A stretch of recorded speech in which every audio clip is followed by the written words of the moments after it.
Detroit mother who was jailed after a standoff with police over the welfare of her own child says parental rights are being undermined. She disagreed with the state of Michigan and Child Protective Services over the demand to medicate her child.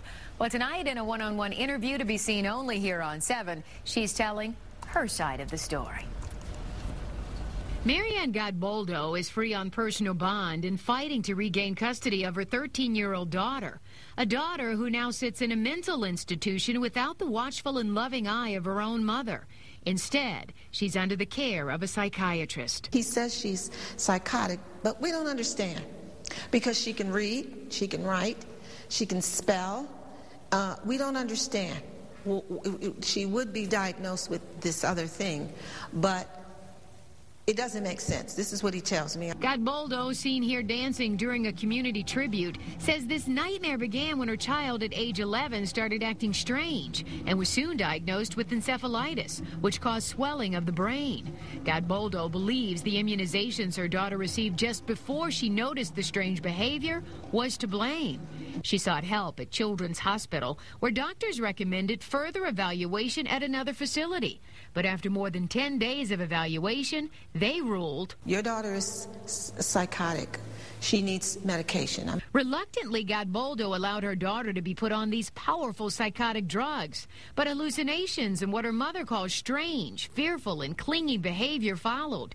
She wanted another doctor's opinion, but instead was told, "We're putting your daughter in a hospital. She's sick. She needs to go to a hospital." A hospital or a psychiatric hospital?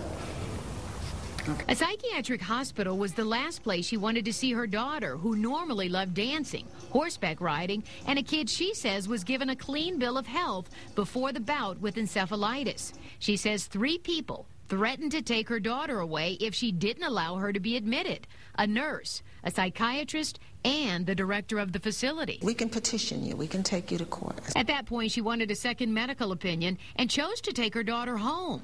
The facility called Child Protective Services, and that led to this 12-hour standoff at her home more than a week ago. Authorities say they were set to take custody because Godboldo would not give her daughter medication. So you felt essentially they were putting poison in your daughter's body? Psychotic medication is poison.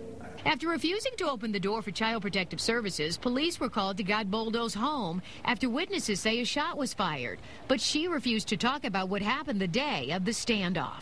It was terrifying, but I kept my composure because I knew that my daughter's life and her future was at stake. She says she came out because so many in the community who didn't even know her came to stand by a mother's side. I literally put my life and my daughter's life in their hands, and I'm trusting in them at this time. Marianne was hauled off to prison for 5 days. She was released Wednesday after a judge reduced her $500,000 bond to a $200,000 personal bond. I've clearly felt that my rights were violated, without a doubt. She still hasn't been allowed to see her daughter. A hearing today ruled her daughter's father can see their child, but only if he's supervised. And she, too, will only be allowed supervised visits. The good news: I've heard she's wonderful. They have not allowed me to see her. They rushed me off. They won't allow you to see your own child? No, they rushed me off to the Hooskow jail. Well, tomorrow, the Justice for Marianne Godboldo Action Committee is holding a rally at Hartford Memorial Baptist Church in Detroit at 9 a.m. Godboldo's next court hearing will be April 6th, and a criminal examination follows on April 8th. We'll be there.